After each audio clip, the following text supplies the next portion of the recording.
Começar a gravação aqui da nossa aula, até que a turma chegue aí definitivamente. Vou repassar um ponto aqui com vocês, que é sobre a nossa avaliação, que está chegando aí, né, daqui 2 semanas. Lembrando como será a composição da nota, né? A composição da nossa nota, ela é 50 pontos da prova, que vai ser no AVA, 1 ponto, né, das atividades pós-aula, que vocês já perceberam aí que já foram postadas no AVA, até a 4ª semana. Boa noite. Boa noite. E também 40 pontos de um trabalho de uma atividade, né? Então, a nota da primeira VA vai ser distribuída dessa forma. 50 pontos da prova, no AVA, 10 pontos das atividades pós-aula e 40 pontos do nosso trabalho. Qual é o tema do trabalho? Né? Regime jurídico dos servidores públicos federais. Regime jurídico dos servidores públicos federais, que é a Lei 8.112, tá bom? Hoje a gente começa a trabalhar o tema, né? Servidores públicos, agentes públicos, e a matéria, né, do trabalho é justamente a Lei 8.112. Professor, por que a Lei 8.112? Né? Cada ente federado tem competência para legislar sobre o tema regime jurídico dos seus servidores. Então, nós temos a Lei 8.112, que é uma lei federal aplicada apenas aos servidores públicos federais. No âmbito do estado de Goiás, nós temos uma outra lei, e no âmbito dos municípios, nós temos outras leis. Cada ente federado regula a matéria de seus servidores públicos, o regime de seus servidores públicos. Mas como funciona? Em regra, né, a lei estadual e a lei municipal segue muito, para não falar copia muito, o que está previsto na Lei 8.112. Tá bom? Então, o trabalho de vocês é esse. Então, nós vamos começar a falar hoje sobre agentes públicos, né? Começamos aí a batalha agentes públicos. Vão ser 2, 3 semanas falando sobre agentes públicos. E vocês têm essa tarefa, né? O trabalho sobre o tema regime jurídico dos servidores públicos federais, Lei 8.112. Eu vou postar para vocês um material sobre esse tema, regime jurídico dos servidores públicos federais, que é um trecho do livro do Alexandre Maza, mas vocês fiquem à vontade para usar qualquer doutrina. Bibliografia livre. Você pode fazer esse trabalho manuscrito? Pode. Pode fazer esse trabalho digitado? Pode, desde que seja um texto seu, não seja copiado da internet, plágio. Que eu vou olhar e você sabe que o peso desse trabalho é alto. São 40 pontos. Tá? Se for encontrado qualquer tipo de plágio, a nota é zerada e o prejuízo fica. Tá? Então, meus queridos, eu estou numa tosse terrível, então vocês vão ver eu tomar água a aula inteira. Então, meus queridos, esse é o trabalho de vocês, né, para a primeira VA. Tá bom? Beleza? Tem número mínimo de páginas, professor? Não, você tem que esgotar o tema, tá? Não tem número de páginas, não. Você tem que falar sobre o tema. Se for um trabalho digitado, vai ser umas 3, 4 páginas digitadas, tá? Se for manuscrito, aí é um pouquinho maior, porque geralmente ocupa mais páginas, né? Mas digitado é umas 3, 4 páginas, seguramente. Mas aqui, o importante não é o número de páginas, mas sim esgotar o tempo. Tá joia, Flávio? E demais colegas? Então, vamos lá. Bom, hoje, como eu disse, nós começamos aí um tema novo, né? Agentes públicos. Primeiro, vamos entender essa nomenclatura, né?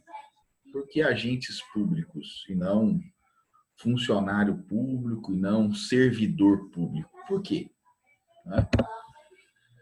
Conforme eu vou mandar para vocês, ainda hoje, o material dessa unidade.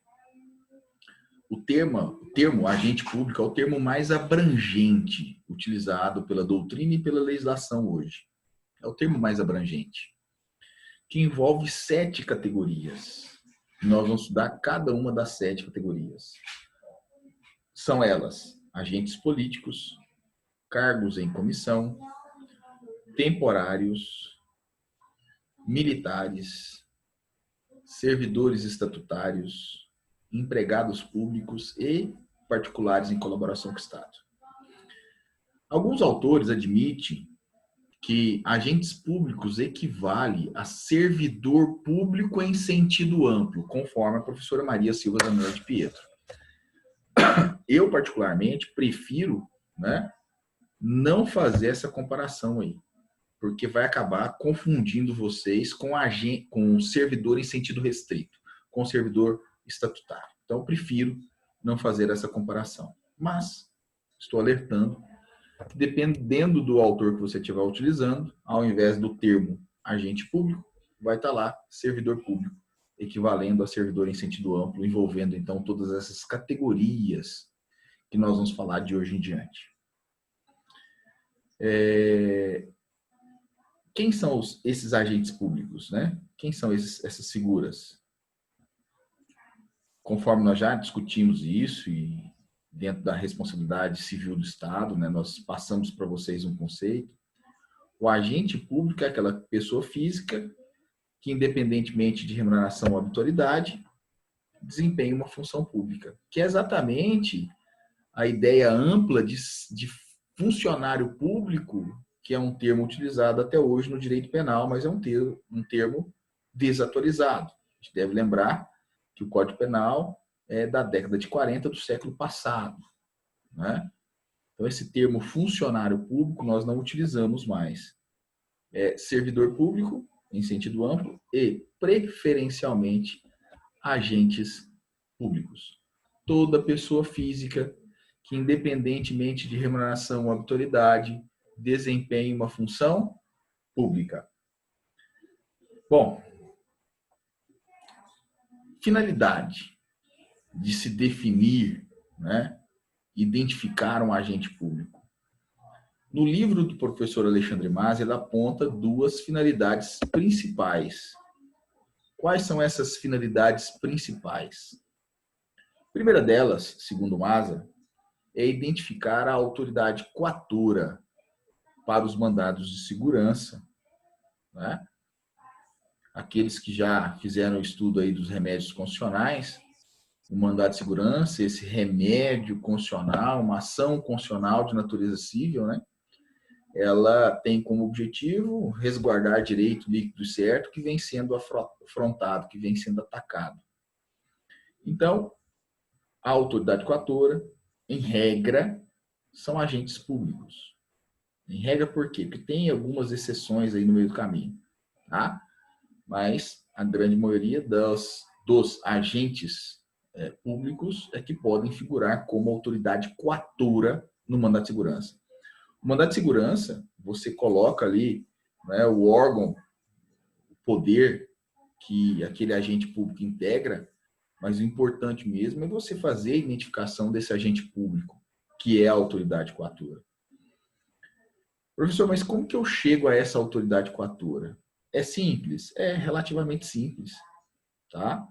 Em que pese exista muita confusão nas ações, né, muitos erros aí na propositura, na impetração de mandados de segurança,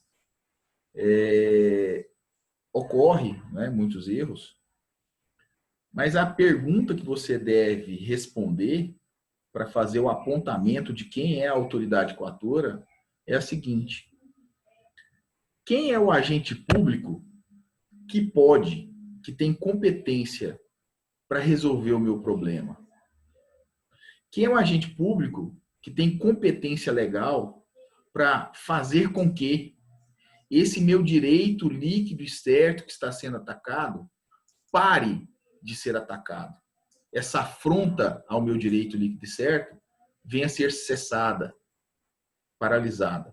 Quem é a autoridade coatora? Né? É esse agente público. Ok? Bom, só isso? Não.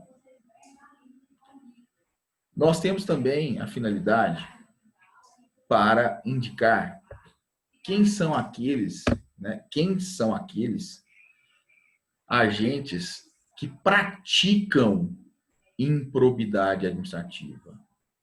Presta atenção aqui. Peguinha de prova corriqueiro, tá? Quem pode praticar improbidade administrativa? Apenas agente público. Só o agente público pode praticar ato de improbidade administrativa. Não existe particulares praticando ato de improbidade administrativa. Professor, mas eu faço estágio lá na vara da Fazenda Pública e eu já vi, né, uma ação de improbidade administrativa lá que envolve particulares. Já mesmo. Eu não falei que ele não pode responder por improbidade administrativa? Presta atenção aqui. Olho no professor aqui. Prestem atenção. Para de anotar um pouquinho. Agora vocês anotam. Anotam. Existe uma diferença entre quem pode praticar o ato de improbidade e quem pode responder por improbidade. Quem pode praticar o ato de improbidade? Apenas e tão somente agentes públicos. Quem pode responder por improbidade? Agentes públicos e particulares, que de alguma forma se envolveram nesse ato de improbidade. Mas quem pratica, agentes públicos. Ok? Então, quando você vê lá numa ação civil de improbidade administrativa, não é um particular, isso quer dizer o quê? Que ele participou de alguma forma, né? Teve benefício de alguma forma, teve alguma participação, né? Na improbidade. Mas não foi ele que praticou o ato de improbidade. Quem praticou o ato de improbidade foi o assessor. Foi o agente público, né? Que praticou o ato de improbidade. Bom, então, segundo o professor Alexandre Maza, as duas são as finalidades principais. É óbvio, né, gente, que não são apenas essas duas finalidades para se definir, né, os agentes públicos, mas essas são as duas principais nas palavras do Alexandre Maza. Já apresentamos um conceito para vocês, né, de agente público: toda pessoa física que, independente de remuneração ou autoridade, desempenha função pública. Todos aqueles que têm uma vinculação profissional com o Estado, mesmo que em caráter temporário ou sem remuneração. Caráter temporário ou sem remuneração. Esse conceito é justamente o conceito que está nos slides que eu vou encaminhar para vocês logo após a aula. Bom, e quais são essas espécies de agentes públicos? Como eu disse para vocês, são 7 categorias, são 7 espécies. A gente vai estudar pelo menos 4 hoje. As 4 primeiras serão estudadas hoje. Primeira, agente político. Agente político, tá?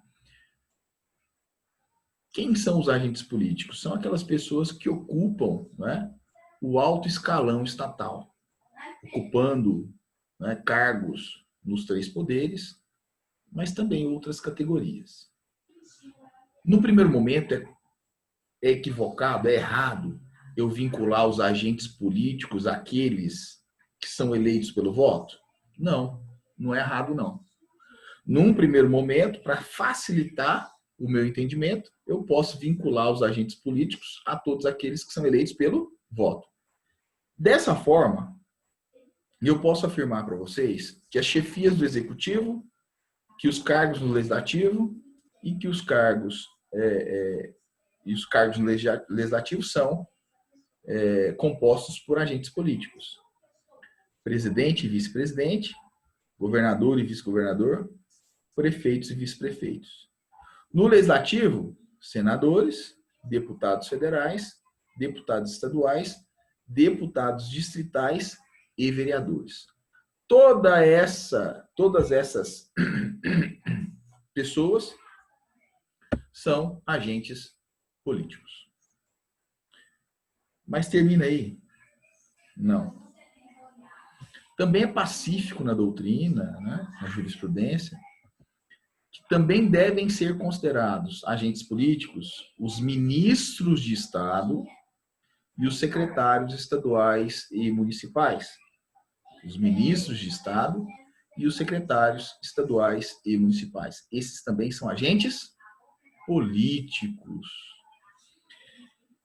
É interessante fazer a pequena pausa aqui para fazer um comentário sobre o nepotismo, né? Nepotismo. Eu aplico a súmula vinculante, né, e a teoria do nepotismo contra os agentes políticos em razão de cargo político.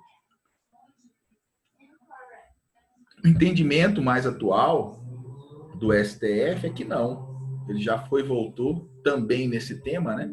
Também nesse tema, ele já foi e voltou, já mudou de opinião 3 vezes.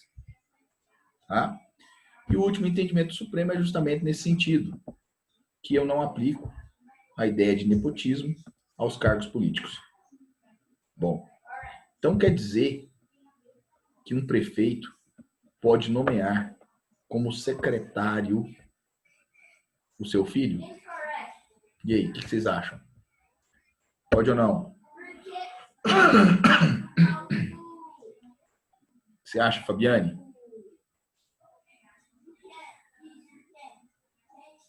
Professor, não deveria, mas pelo que o senhor acabou de falar, pelas essas mudanças aí acontecendo, né?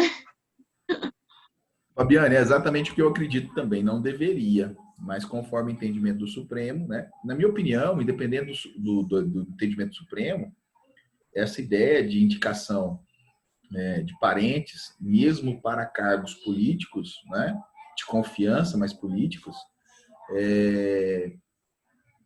afronta a moralidade, afronta o princípio da moralidade, tá? Mas não é esse o entendimento atual do Supremo. Ele já entendeu assim também. Hoje não mais. Então, eu posso ter um secretário do município, filho do prefeito? Posso. Eu posso ter como secretária de assistência social, né, a primeira-dama, a mulher do prefeito? Posso. Eu posso ter aí no grupo de secretários 1, 2, 3 filhos do prefeito? Posso. Não deveria, Fabiane. Não deveria. E Professor, Fala, Maria Beatriz. e no caso, por exemplo, é secretário da Educação, e a pessoa não tem qualificação nenhuma, mas é nomeada, também é certo? Não, na minha opinião, não. Tá? Mas não tem nenhuma legislação que fale sobre isso. A Fabiana tá rindo ali já.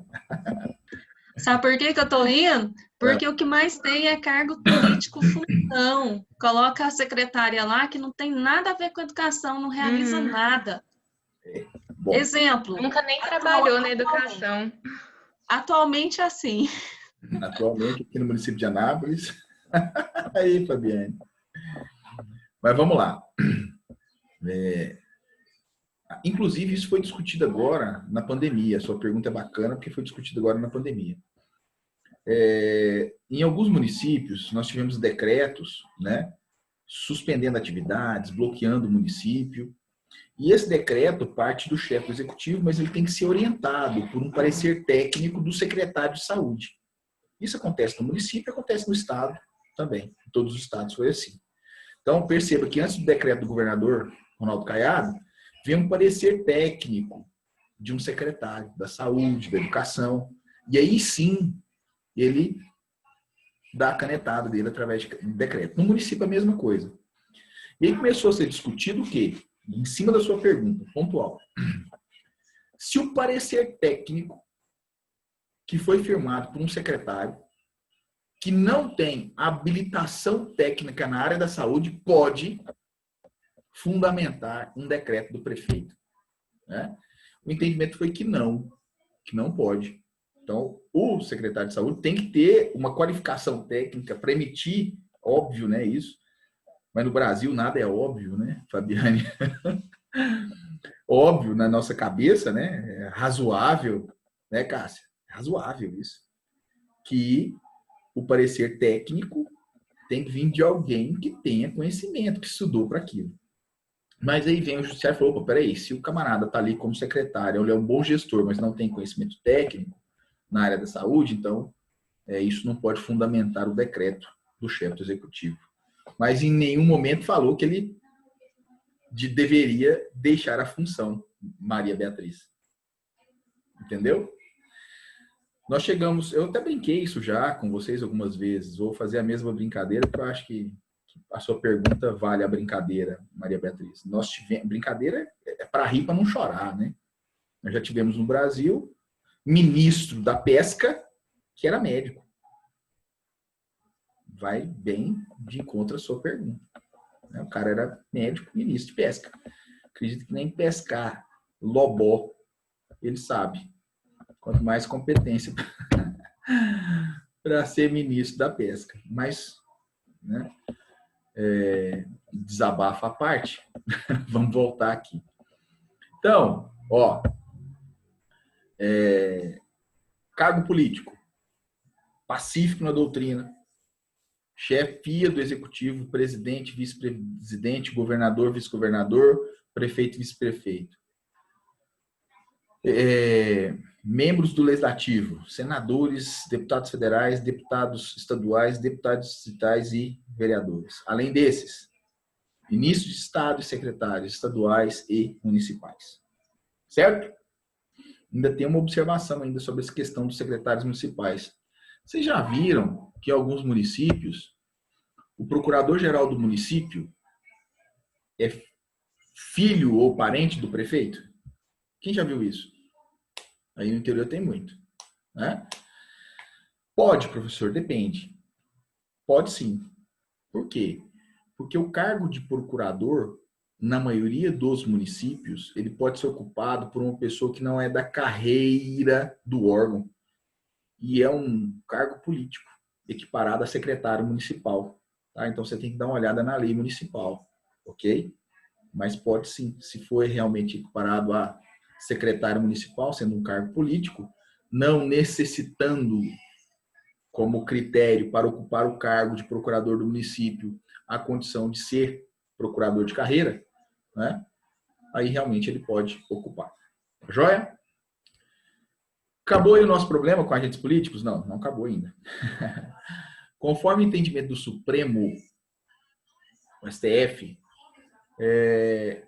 no recurso extraordinário, a título de exemplo, 228.977, recurso extraordinário, 228.977, também devem ser considerados agentes políticos os magistrados, os juízes, os magistrados também devem ser, né, considerados agentes políticos.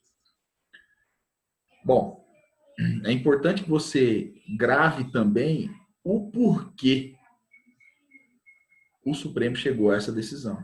Por que o Supremo afirma que o magistrado deve ser considerado agente político? Porque o magistrado, ele representa um dos poderes do Estado. Então, ele é representante de um dos poderes do Estado. Por isso, ele deve ser considerado agente político. E mais, né? Se você pegar na linha sucessória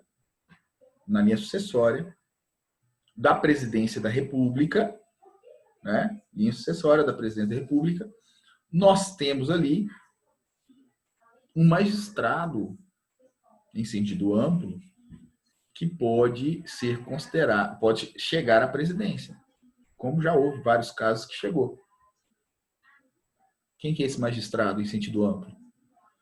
Presidente do Supremo Tribunal Federal.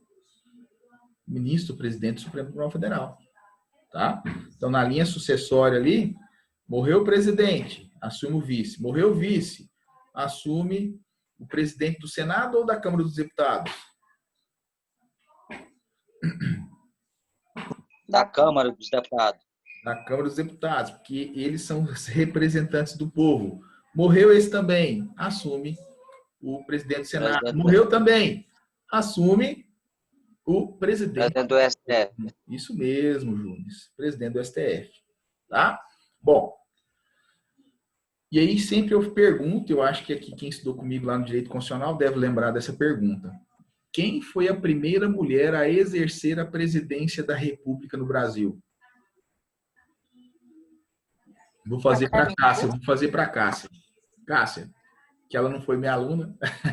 Quem foi a primeira mulher a exercer a presidência da República no Brasil? Cássia. Professor, assim, no meu entendimento, eu achei que era a Dilma, mas eu acho que não vai ser, né? Não vai ser, isso mesmo, Cássia. Quem foi, gente? Vocês lembram? Carmen Lúcia, não? Carmen Lúcia? Não. Não, né? Foi antes dela um pouquinho, Júnior. Um pouquinho não, muito. Foi antes dela. Foi a ministra Ellen Grace no final do segundo governo do Fernando Henrique Cardoso. Tá? Então, ela foi a primeira mulher a exercer a presidência da República no Brasil. É óbvio que a Dilma Rousseff, Cássia, foi a primeira mulher a exercer a presidência através do voto. Certo? Mas exercitar a presidência da República foi a ministra Ellen Grace. Brilhante ministra, né? E realmente ministra que faz falta no Supremo Tribunal Federal. Faz muita falta no Supremo Tribunal Federal. Tá? Bom, então esse é o entendimento do STF. Acabou aí? Não. Ainda temos um posicionamento clássico do professor Eli Lopes Meirelles, que é replicado, não aceito, mas replicado pela maioria da doutrina. Segundo o professor Eli Lopes Meirelles, também devem ser considerados agentes políticos os membros do Ministério Público, os representantes diplomáticos e os membros dos tribunais de contas. Então, ó, os ministros de contas, os conselheiros de contas, os diplomatas e os promotores e procuradores de justiça, procuradores do trabalho, né, procuradores federais, segundo o entendimento do Eli Lopes Meirelles, também devem ser considerados agentes políticos. Tá joia? Como eu disse, esse é o posicionamento clássico do professor Eli Lopes Meirelles, que é replicado, né, pela doutrina, mas não é aceito por toda ela. Certo? Então, enfrentamos aí a primeira categoria de agentes públicos, os chamados agentes políticos. Acabou aí? Não. Temos ainda os ocupantes de cargo em comissão. Quem são os ocupantes de cargo em comissão? Meus queridos, também conhecidos como comissionados e popularmente conhecidos como cargos de confiança. Esse termo não é técnico, esse termo é um termo popular. Cargo de confiança. Ah, o fulano tem um cargo de confiança. Na verdade, ele ocupa um cargo em comissão. Ele é um comissionado. Tá joia? Bom, quem são esses comissionados? São pessoas físicas que ocupam um cargo público em razão de um vínculo de confiança com determinada autoridade. A autoridade é a gestora daquele cargo em comissão. Então, em razão dessa confiança, desse vínculo de confiança, essa pessoa é indicada e ocupa esse cargo em comissão. Precisa fazer concurso público? Não. Precisa fazer seleção pública? Não. É relação de confiança, é vínculo de confiança. Tá certo? Professor, esse cara, para ser dispensado, como é que funciona? Para ser dispensado, ele precisa de uma sindicância, de um processo administrativo disciplinar para ser exonerado? Não.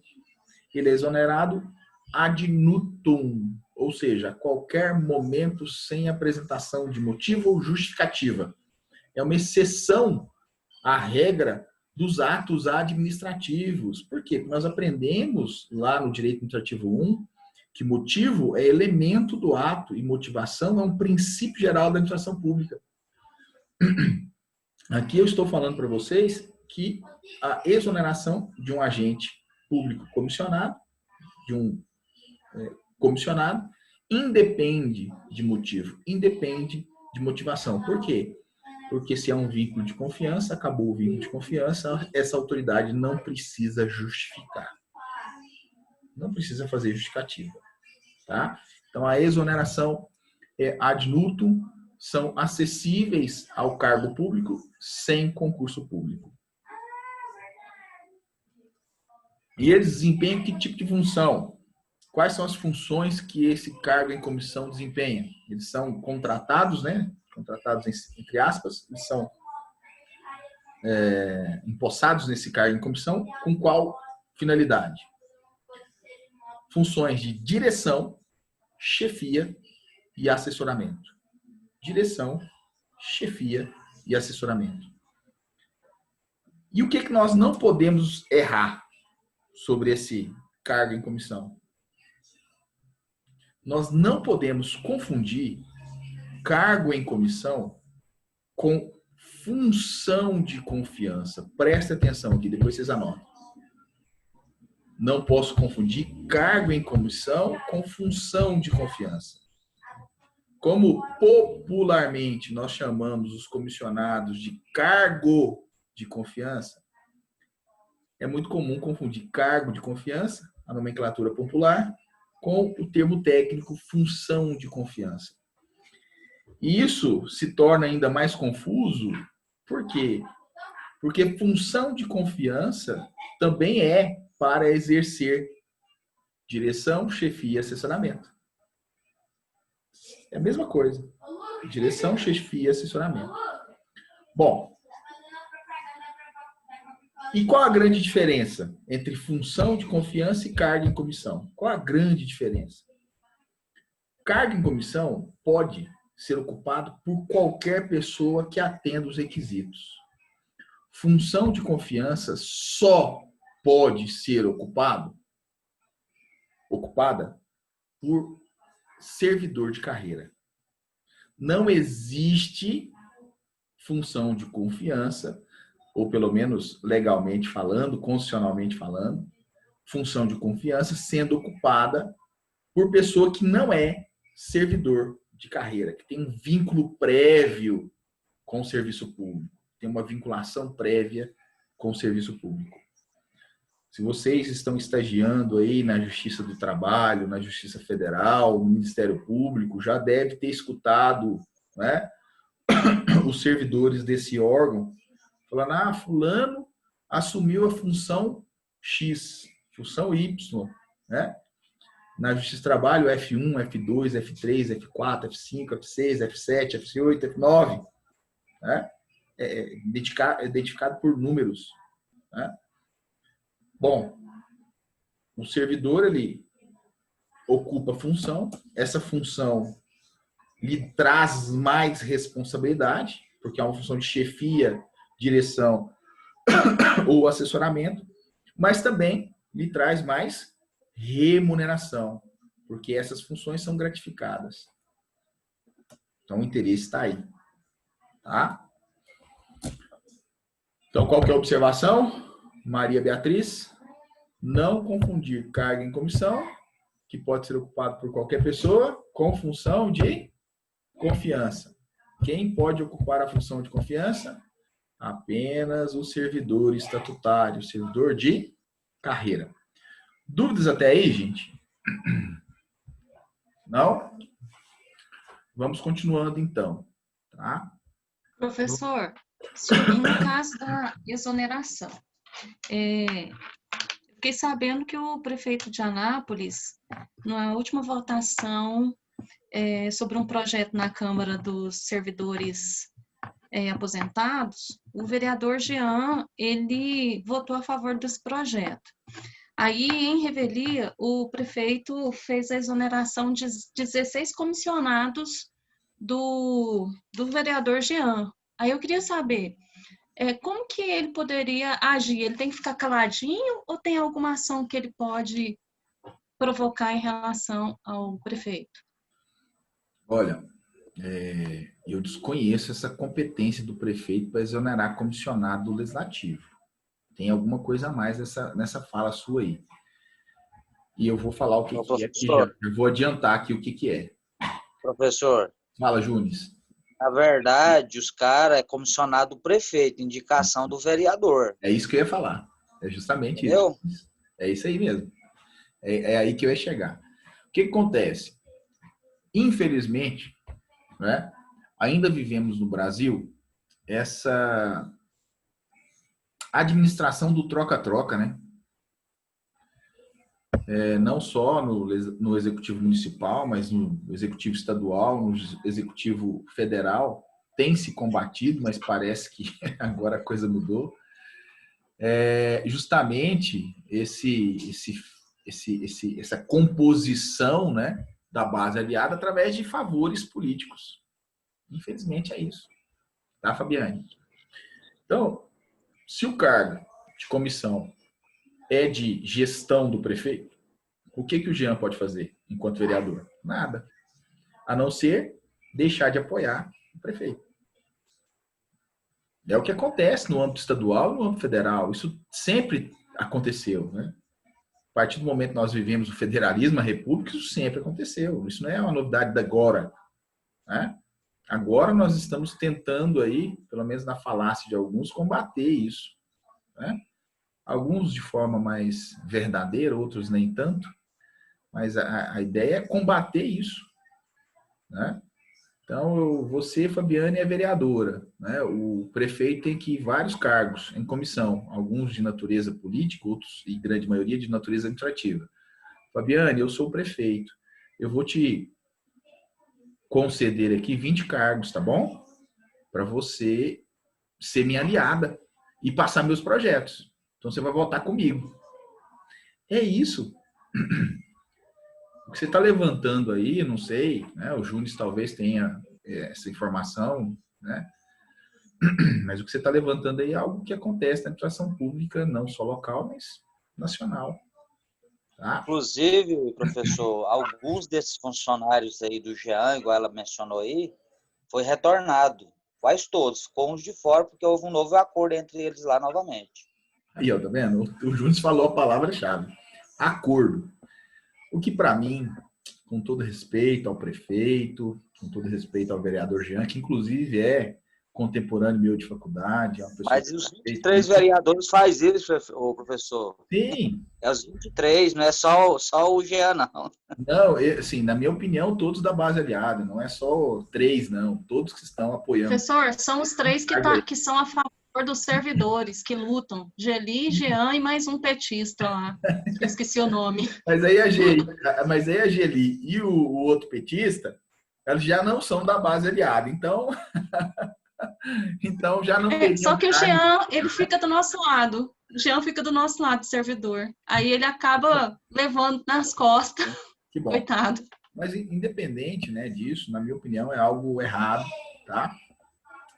E é errado por outro motivo também. Se tem algum comissionado aqui na sala, me perdoe, tá? Mas o que eu vou falar é academicamente e de coração.